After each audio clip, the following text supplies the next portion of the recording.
Hi guys! Welcome na naman sa aking vlog! So for today's video naman guys, ay meron na naman tayong pupuntahan na isang lugar.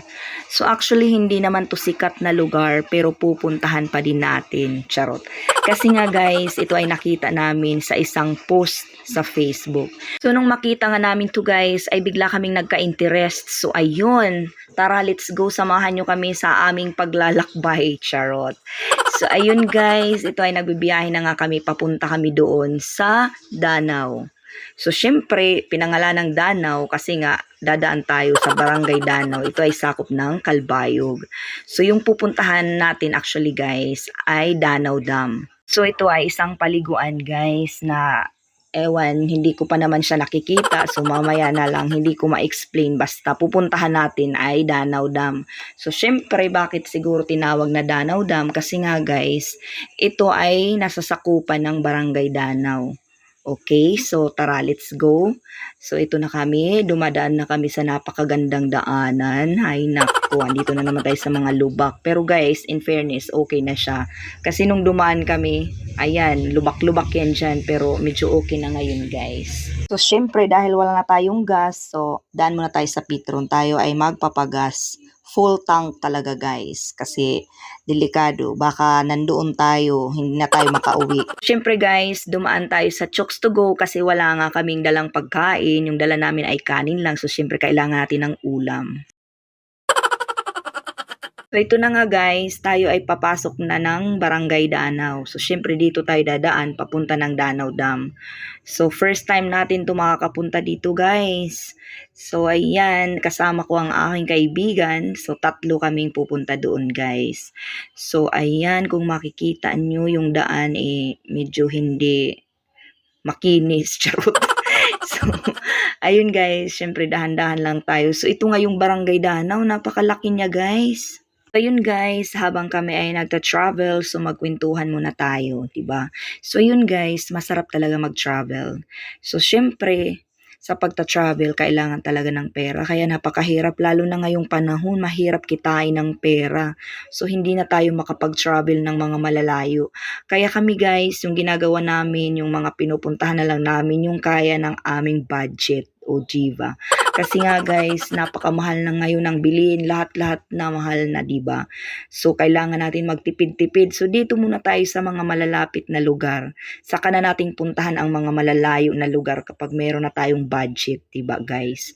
So ako naman guys, marami na naman akong lugar na napuntahan na mga magagandang lugar. Ito na naman tayo, nabubulol na naman ako. So ayun guys, kumbaga sa travel ay medyo nagsawa na ako kasi nga guys, halos lahat ng magagandang lugar ay napuntahan ko na. So, syempre noon yun. So, ngayon, hindi na tayo makapag-travel kasi, ayun nga guys, syempre sa pagta-travel, kailangan din ng budget, o diba guys?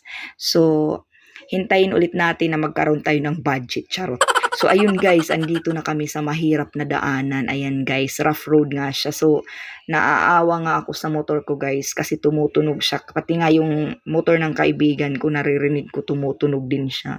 So, sabi ko, Diyos ko, kawawa naman yung motor namin sa daanan na to. Guys, magpatuloy na naman tayo sa kwentuhan natin about sa travel.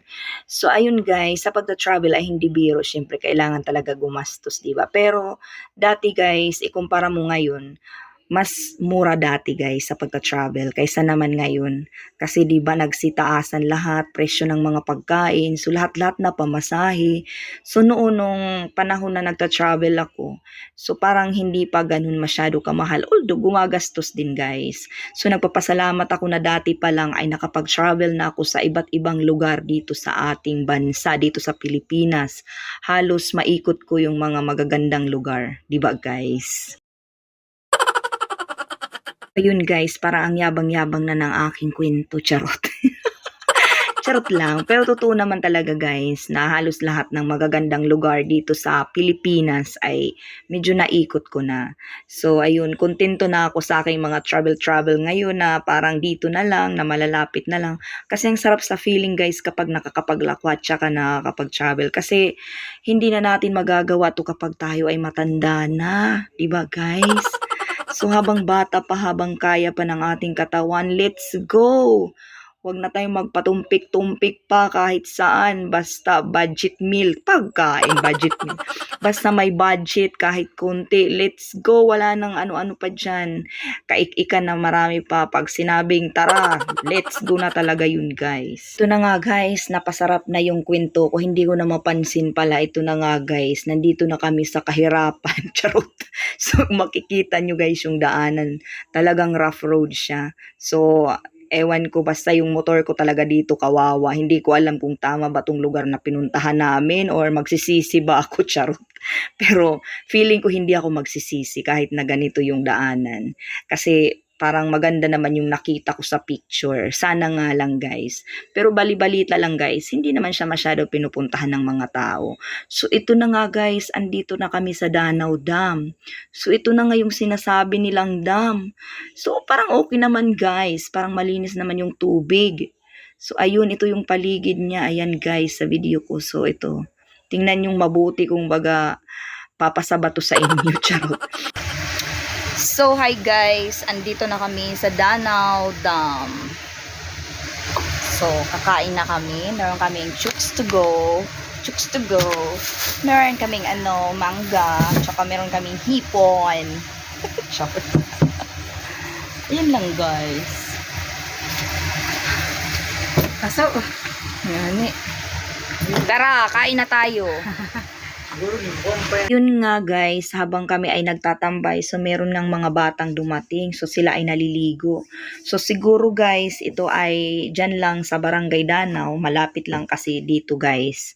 So dito sila naliligo. So hindi naman siya nakakatakot so far, maganda naman yung tubig, malinaw. So, ayun, siguro magi-enjoy kami, guys. Ayun nga, guys, kung hindi ka pa naka-follow sa aking page, please don't forget to follow Araynon Vlogger. So, ayun nga, guys, salamat sa inyong suporta, salamat sa panunood ng aking video. Sana hindi kayo magsawa. Hanggang sa susunod na video, I love you all!